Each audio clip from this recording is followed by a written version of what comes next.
Hey guys, welcome back to my channel. I am so grateful to all of you guys for my birthday love. I was on vacation for the last week and I got so many messages from you on Snapchat and on Instagram wishing me happy birthday, and I really appreciate all the love. You guys are amazing. Today I'm going to be talking about something that's been highly requested by nursing students. These are my no-fail tips for passing the NCLEX. I passed the NCLEX my first time around and it was not an easy feat. I really worked hard and studied a long time. This is not one of those tests that you can just kind of walk into and pass. You need to put in the work, you need to put in the time, you need to know the values, you need to know your assessment, or else you're not going to pass. So these are my study tips for the NCLEX, and I really do believe that if you follow these tips and you study and you work hard and you put in the time, you will pass the NCLEX. First, I'm going to give you my NCLEX cheat sheet. So grab a pencil, grab a piece of paper. I'm going to go over the things that you need to study to make sure that you pass the NCLEX. The first thing that you need to know are your ABCs. You need to check if the patient's airway is patent, check if they're breathing, and check if they have appropriate circulation. This is vital when taking your NCLEX. If you have ABCs down, you're not going to check the blood glucose first. You're going to check airway, you're going to check breathing, you're going to check circulation. Study the ABC. Secondly, you need to know normal vital sign values for the age of your patient. If you have a 60-year-old man that you're dealing with in your NCLEX question, you need to know what normal vital sign values are for a 60-year-old man, or for a 3-month-old, or for a 7-year-old school-age child. If I were you, I would go over every age range and know what the values are for each age range, so that if they present you with someone who's 17, you know. If they present you with a 1-year-old, you know right away, and there's no hesitation. You want to be able to feel confident while you're taking the test. And if you know these things, it'll really boost your confidence as you're answering the questions, and it'll make it a lot easier for you. Next thing I would say you need to know is the Maslow's hierarchy of needs. You need to know where the patient is at in the hierarchy of needs. If they are, say, intubated or in a stupor or something, you need to be able to figure out what is the priority in this situation. So make sure to look over the Maslow's hierarchy of needs. Next, you need to know the 6 rights of medication administration. If you have your 6 rights down, you will never skip a step. You would never give a med that you don't know what it is to the wrong patient. So once you know your 6 rights of medication administration, you'll be able to answer any medication administration questions with ease.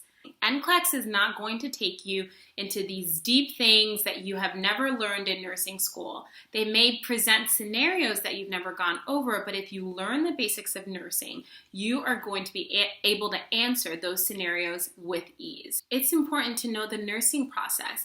It's important to know what part of the nursing process you are in. Say you're in the evaluation mode of the process and you have already had an intervention and you're evaluating if it was effective. Then you just kind of start over. You reassess, you diagnose, you figure out an outcome, you plan, and you execute, and then evaluate once more. So it's important to know your nursing process so that you can better answer questions that are going to come up as far as what the nurse should be doing at this moment. Final thing on my priority cheat sheet is knowing normal lab values for patients. So knowing what a normal sodium is, knowing what a normal potassium is, a normal glucose, a normal albumin level. Know these things because if they present you with an abnormal value, you'll be able to recognize it right away. There won't be any hesitation on your end. This cheat sheet is supposed to make it easy for you. These are things that if you know and you have down, there's no way that you're not going to be able to pass your NCLEX. So just to review, these are the things you want to sit down and you want to study from my cheat sheet. You need to know your ABCs. You need to know normal vital sign values for the patient's age. So go ahead and study all the age ranges. Maslow's hierarchy of needs, the nursing process, the 6 rights of medication administration, and you need to know normal lab values for all patients across the board. Next thing I would recommend is starting to study early. If you graduate nursing school in December and you know you're going to sit for the NCLEX in March, don't wait till February to start studying. Start studying, give yourself like a week have a break and start studying in January. Give yourself maybe 2 weeks. Go on vacation, clear your mind, have a drink, get a massage, and then start studying. It's important to start studying early because the longer you're reviewing this stuff, the more it gets ingrained into your long-term memory. You don't want it to be in your short-term memory where you know it for a little bit and then boom, it's out of your head and you don't remember and you know you looked at it but you just can't remember what the answer was. It's important for you to try to get it into your long-term memory. It'll make it so much easier for you. Make sure to answer a bunch of questions. Like seriously, anytime you have like 5 minutes or so, answer some NCLEX style questions. It just gets you in the flow of knowing what these questions look like, knowing the little trickiness that they try to throw in there, and being just familiar with the NCLEX style questions. So try to answer questions whenever you're free, whenever you have a couple minutes, and maybe every evening you answer like 100 questions or 50 questions. And it's really going to be beneficial for you because you will be used to answering the NCLEX style questions. Usually schools give out really good NCLEX study books.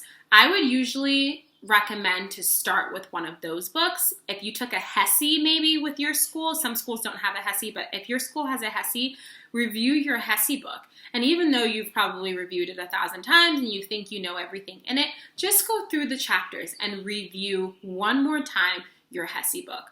A lot of times you have to pass the HESI in order to graduate nursing school. So if you have passed your HESI, I think you're going to be okay as far as taking the NCLEX as long as you study prior and that you don't lose that information that you had for your HESI. A lot of times, like I said, it's in your short-term memory and you know it for the HESI and then you forget for your NCLEX. So make sure to put the time in to study. Review your HESI book. It's really, really going to be helpful.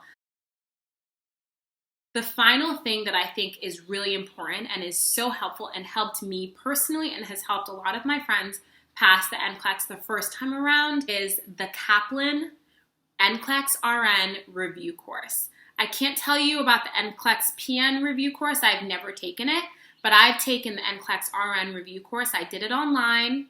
Some people do it in person. I did it online though. I had the book. It was a lot of work and I was doing it late at night because I was working full time. But that Kaplan study material is on point. They know what's going on in the NCLEX. It was so helpful for me and I highly recommend it. If you have a little bit of doubt that you may or may not pass your NCLEX, I really recommend that you take the Kaplan course, you take it very seriously and you study really hard. That Kaplan course will help you to pass your NCLEX. It helped me, it helped a lot of my friends. One of my friends did not pass the first time around and then she took the Kaplan course and passed the second time around. I really, really hope that you guys can pass your first or second round and don't have to take it a bunch of times because I do know that it gets harder because then you're nervous, what if I don't pass again? And you overthink your answers and it kind of gets harder to pass if you haven't passed the first 2 times. So I really recommend the Kaplan course. I'm not affiliated with Kaplan. I just happened to take the course myself and I want to recommend it to you guys. I think it's important that you guys know what it takes to pass your NCLEX. I know that there are a lot of people graduating. It is now April, so people are graduating this month, next month, maybe you're graduating in December, but I wish you all the best of luck and I hope that my cheat sheet and tips will be helpful for you. Thank you so much for watching. I wish you the best of luck on your NCLEX. Please like, subscribe, and follow me on Instagram. You guys are amazing. Thanks again.